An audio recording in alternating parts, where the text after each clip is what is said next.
ఉత్తరాంధ్ర ప్రజల ఆరాధ్యద్వయం భక్తుల పాలిటి కల్పవల్లి విశాఖవాసుల కుల దేవతగా కొలుచుకునే కనకమహాలక్ష్మి అమ్మవారి ఉత్సవాలు మార్గశిర ఉత్సవాలు అంగరంగ వైభవంగా ప్రారంభమయ్యాయి.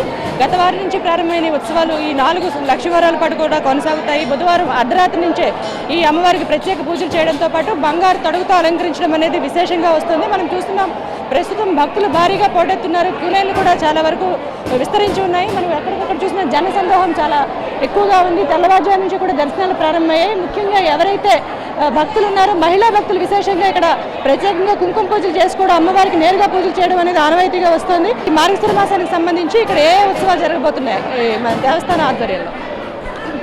శ్రీ శ్రీ శ్రీ కనక మహాలక్ష్మి తల్లి అందరి ఉత్తరాంధ్ర జిల్లాల ఇలవేల్పైనటువంటి ఈ తల్లి దేవస్థానంలో ఈరోజు 2వ గురు లక్షవారము మొదలైంది. భక్తులందరూ చూస్తున్నారు కదా, తండోపతండాలుగా వచ్చి అమ్మవారిని దర్శించుకుంటున్నారు. అమ్మవారి ఆశీస్సుల కోసము అందరూ కూడా వీటన్నిటికీ కూడా భక్తుల కోసము మేము క్యూ లైన్లు ఇవన్నీ కూడా కట్టడం జరిగింది. అందరికీ కూడా మజ్జిగ ప్యాకెట్స్ పంచుతున్నాము. చిన్నపిల్లలు ఉన్న చోట బిస్కెట్ ప్యాకెట్స్ కూడా అందుబాటులో పెట్టి వాటిని కూడా ఇవ్వటం జరుగుతుంది. వీళ్ళందరికీ కూడా ఈ ఆలయంలో ప్రత్యేకత ఏంటంటే అందరూ కూడా అమ్మవారిని డైరెక్ట్గా వెళ్ళి అమ్మవారిని తాకి పాలు కొబ్బరికాయ కొట్టి ఆశీస్సులు అందుకుంటారు. అదేవిధంగా ఇందులో నిత్యాన్నదానం ఉంటుంది. వేద పండితులతో హోమాలు నిర్వహిస్తున్నారు, భారీగా పూజలు కూడా చేస్తున్నారు. ముఖ్యంగా ఈ ఆలయంలో కుంకుమ పూజలు చేయడం అనేది ఆనవాయితీగా వస్తుంది.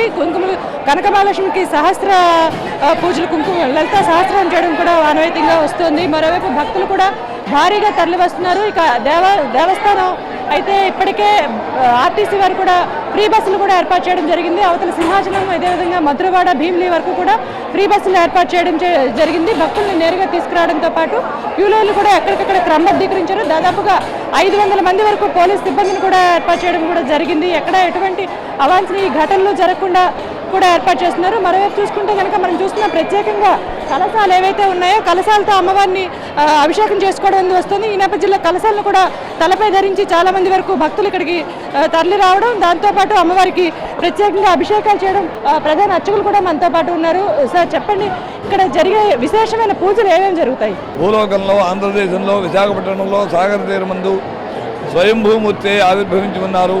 మాసానాం మార్గశీర్షోహం అని గీతాకారుడు చెప్పిన విధంగా మార్గశీర్ష మాసం అమ్మవారికి చాలా విశిష్టమైనది.